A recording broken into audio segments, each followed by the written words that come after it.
Floyd and Ann, thank you so much for taking time to meet with us today. Obviously, Morinda has been a huge part of your guys' lives. Started in 1996, cumulative $13 million, Triple Diamond Black Pearl Club, Marquesas, MRE, the list goes on and on. But go ahead and tell us a little bit more about yourself. Okay, well, Floyd and I have been married 50 years. We just had our 50th wedding anniversary. I spent over 20 years as a professional photographer. I had shot for clients like National Geographic, Fortune 500 companies all over the world. So 1996 comes around. How were you guys introduced to Morinda? Well, actually, I got a phone call from Kelly Olson, who I had known since 1976. And we sat there and started talking about what they were doing. So I got a bottle of the juice. And when Ann and I took our first drink, I thought this better work or we won't sell our second bottle. So what ultimately piqued your interest into saying, yes, this is a business I want to be a part of? We started sharing the product with people, and we've got these fantastic stories back. I mean, Floyd and I would be literally on the phone listening to them tell what the product's done for them, crying. I said, it's done what? It's done what? And I knew we really had something here. We had people joining just because of our testimonies of other people's testimonies. We didn't have any knowledge about what to do, I knew how to build a network somewhat, but we didn't have any literature. We had nothing but the bottles of juice that we could send to people. Can you tell us a little bit more about those first few months after joining the business? I would just say, take it, you'll love it, drink it. That's all we did. And it started just snowballing and growing so fast. When we got the checks in the mail and I would rip them open, they were just like Christmas. And our checks were doubling and doubling every month. I said, what do we have here? We have a miracle here. Let me tell you one thing that really cemented to me of the power of our product.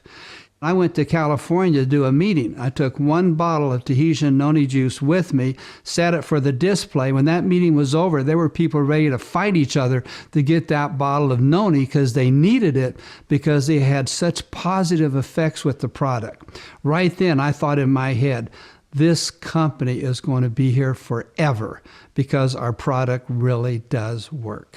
Thank you so much for that. Let's go ahead and switch gears now to maybe some of the struggles you experienced those first few months with Morinda. Sometimes people have asked me, did I ever feel like quitting?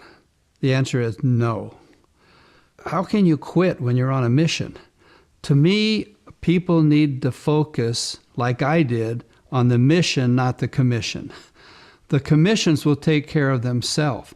And if a person today isn't making all the money they want to, you got to remember something. You're getting paid to tell the story. If you're not making the money you want right now, that means you're not telling the story enough. And the more people you help, the more income that you're going to get. We are a help other people business, and that's what you've got to do. All right, now let's switch gears to the success you guys have experienced. When did you realize you could do Morinda full time? On my 6th month, when I realized that my income was over double than what my full-time income was as a photographer, then I thought, this is where we're going to spend the rest of our life. And it actually took us 22 months to reach our first $1 million in earnings in the company. What are some personal attributes or habits you guys have that contribute to your success? I always say that Floyd is the meat and potato part of the business and I'm the warm fuzzies. We kind of do it together, but we both have our own strength. Floyd's very goal-oriented. He will do whatever it takes to reach his goal. If you don't have a goal for where you want to go and have a deadline, then it's only a wish. It isn't a real goal. And so at the beginning, I made an agreement with my wife that each day I would not eat lunch until we helped somebody get sponsored. And I was working a lot of hours every day because I knew that the time you put in now will give you rewards later. And people will give up just before they could have struck it rich. And some people even call me even today and say, well, look at this opportunity, look at that opportunity. And I say, if you were mining a gold mine, would you go look for another one? Morinda is the gold mine. So this may be hard, but could you tell me a memorable experience you've had with Morinda? We qualified for the very first Club Marquesas trip. And when we were there, we went to the island of Nukuhiva, where most of our noni comes from, and they had a big celebration for us. And then the woman who was in charge of the pickers on that island started speaking to us through a translator. And she had tears rolling down her cheeks and says, "We are so grateful for what all of you do, because now we have schools where we didn't have schools. We have roads where we didn't have roads, buses where we didn't have buses." And that day, we were all in tears. And I bought into that vision that we can make this world a better place.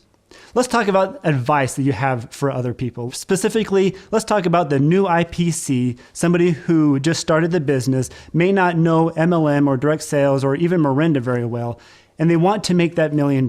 What advice do you have for them, and what is something they can do today to start that journey?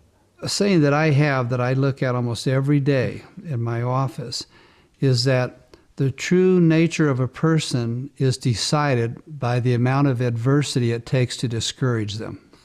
I've had so many no's you can't believe it. In fact, when our very first trip to Tahiti with the company, and I'm sitting on the beach under a palm tree with the ocean waves coming up there real gently, and I look over at one of my diamond pearls sitting next to me, and I said, "I wonder what the people who said no are doing today." I remember one time somebody called me on a Saturday afternoon and said, "Floyd, I've been trying to reach you. What are your hours?"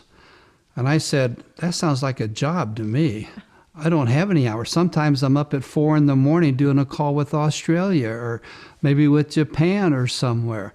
Then some days I take a day off to be with my family, to go do things with my children or my grandchildren." This is real, true independence, what networking can offer you. And there's no business better in networking than what Morinda is. Now let's talk about the person who is thinking about possibly quitting or is struggling in their business. What advice do you have for them? We always talk about that we can never quit because there's other people out there that need us. They need us desperately. They just don't know it. And so we need to share with them. If they say no, it's okay. See, some people will get discouraged as they're building this business because people say no, or things don't go the way they want them to. Or they think, well, I'm only one person. Well, some people may think, well, I'm only one person in the world. But at the same time, you may be the whole world to one person. Never, ever give up. But first, you got to put it from your head to your heart and realize that this is bigger than just me. We're making a difference in the world. What is the best advice you received regarding your business? The best advice I've received since we started in this business was from Carrie Acey back at the beginning. And people would come to Carrie and say, "Thank you so much for what you've been able to do with this business by having the finances and the leadership to get this going." And Carrie would say, "You can't give me credit for that. I cannot take credit for a blessing. This business, Morinda, is a blessing. And that's what our goal is, to spread this blessing around the world."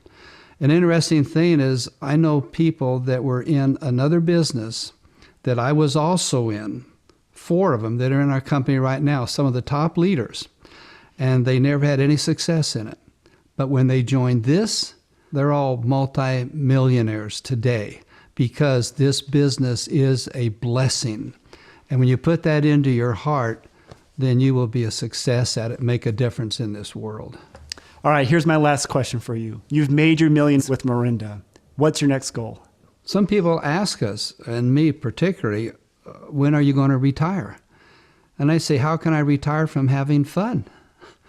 I mean, this isn't work, really. I mean, it takes effort, and it's a challenge sometimes, but it's fun. When you hear the stories from people, and I guess the next step for us is to hear more stories. And so the more we help our organization tell that story, then the more stories we'll hear, and then the more blessed we will be in our lives. And I remember Floyd always says, all your check is a report card for how many people you've helped. And we want our report card to get better and better. That's true.